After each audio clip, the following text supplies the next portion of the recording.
Hello! This is Chapter 9 of The Phantom Tollbooth by Norton Juster.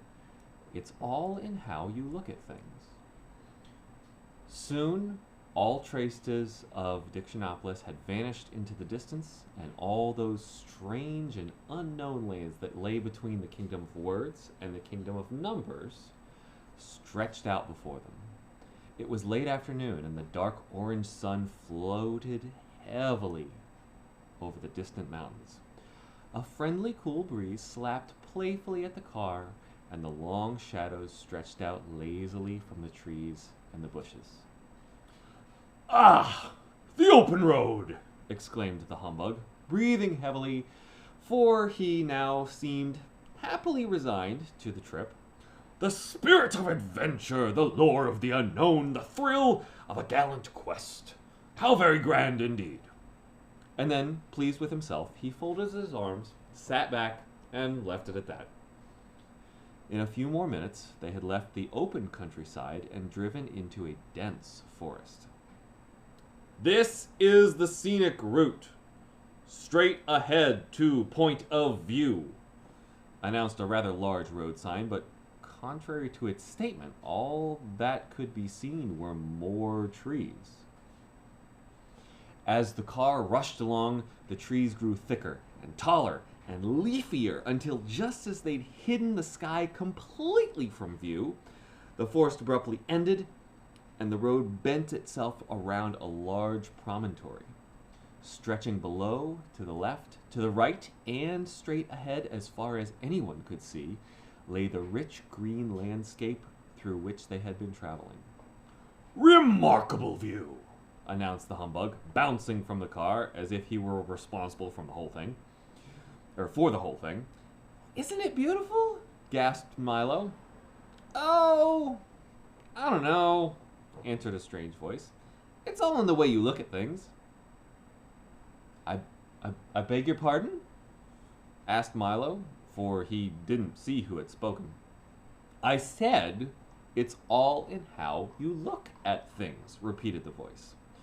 Milo turned around and found himself staring at two very neatly polished brown shoes, for standing directly in front of him, if you can use the word standing for anyone suspended in mid-air, was another boy about his age whose feet were easily 3 feet off the ground. "For instance," continued the boy, "if you happened to like deserts, you might not think this was beautiful at all." "That's true," said the humbug, who didn't like to contradict anyone whose feet were that far off the ground. "For instance," said the boy again, "if Christmas trees were people, and people were Christmas trees, we'd all be chopped down, put up in the living room, and covered with tinsel while the trees opened our presents." "What does that have to do with it?" asked Milo. "Oh, nothing at all," he answered, "but it's an interesting possibility, don't you think?" "How do you manage to stand up there?" asked Milo, for this was the subject which most interested him. "I was about to ask you a similar question," answered the boy, "for you must be much older than you look to be standing all the way down on the ground." "What do you mean?" Milo asked. "Well," said the boy, "in my family, everyone is born in the air, with his head at exactly the height it's going to be when he's an adult, and then we all grow toward the ground. For, when we're fully grown up, or as you can see, grown down, our feet will finally touch. Of course, there are a few of us whose feet never actually reach the ground, no matter how old we get, but I suppose it's the same in every family." He hopped a few skips in the air, skipped back to where he started, and then began again. "You certainly must be very old to have reached the ground already." "Oh, no," said Milo seriously. "In my family, we all start on, the ground, and then we grow up. And we never know how far until we actually get there."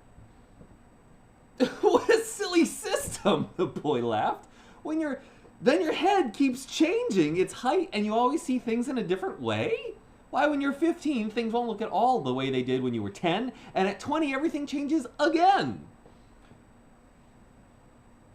I suppose so, replied Milo, for he'd never really thought about the matter. We always see everything from the same angle, the boy continued. It's much less trouble that way. Besides, it makes more sense to grow down and not up. When you're very young, you can never actually hurt yourself falling down when you're in midair. And you certainly can't get into trouble for scuffing up your shoes or marking the floor if there's nothing to scuff them on and the floor is 3 feet away. That's very true, thought Talk, who wondered how the dogs in the family liked the arrangement. But there are many other ways to look at things, remarked the boy. For instance, you had orange juice, boiled eggs, toast and jam, and milk for breakfast, he said, turning to Milo. And you are always worried about people wasting time, he said, turning to Talk. And you are almost never right about anything, he said, pointing at the humbug. And when you are, it's usually by accident. A gross exaggeration, pronounced the furious bug, who didn't realize that so much was visible to the naked eye. Amazing, gasped Talk. How do you know all that? Asked Milo. Simple, he said proudly. I am Alex Bings. I see through things. I can see whatever is inside, behind, around, covered by, or subsequent to anything else. In fact, the only thing I can't see is whatever happens to be right in front of my nose. Isn't that a little inconvenient? Asked Milo, whose neck was becoming quite stiff from looking up as he had this conversation. It is a little, replied Alec, but it is quite important to know what lies behind things, and my family helps me take care of the rest. My father sees 2 things. My mother looks after things. My brother sees beyond things. My uncle sees the other side of every question. And my little sister Alice sees under things. How can she see under things if she's all the way up there? Growled the humbug. Well, added Alec, turning a neat cartwheel, whatever she can't see under, she usually overlooks. Would it be possible for me to see something from up there? Asked Milo politely. You could, said Alec, but only if you try very hard to look at things as an adult does. Milo tried as hard as he could, and as he did, his feet slowly floated off the ground until he was standing in the air next to Alec Bings. He opened his eyes, looked around, and then an instant later crashed back down to the earth again. Interesting, wasn't it? Asked Alec. Yes, it was, agreed Milo, rubbing his head and dusting himself off. But I think I'll continue to see things as a child. It's not so far to fall back down.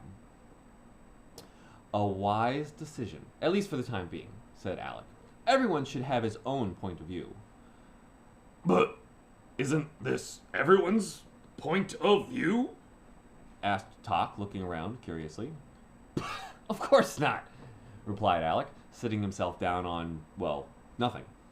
It's only mine, and you certainly can't always look at something from someone else's point of view.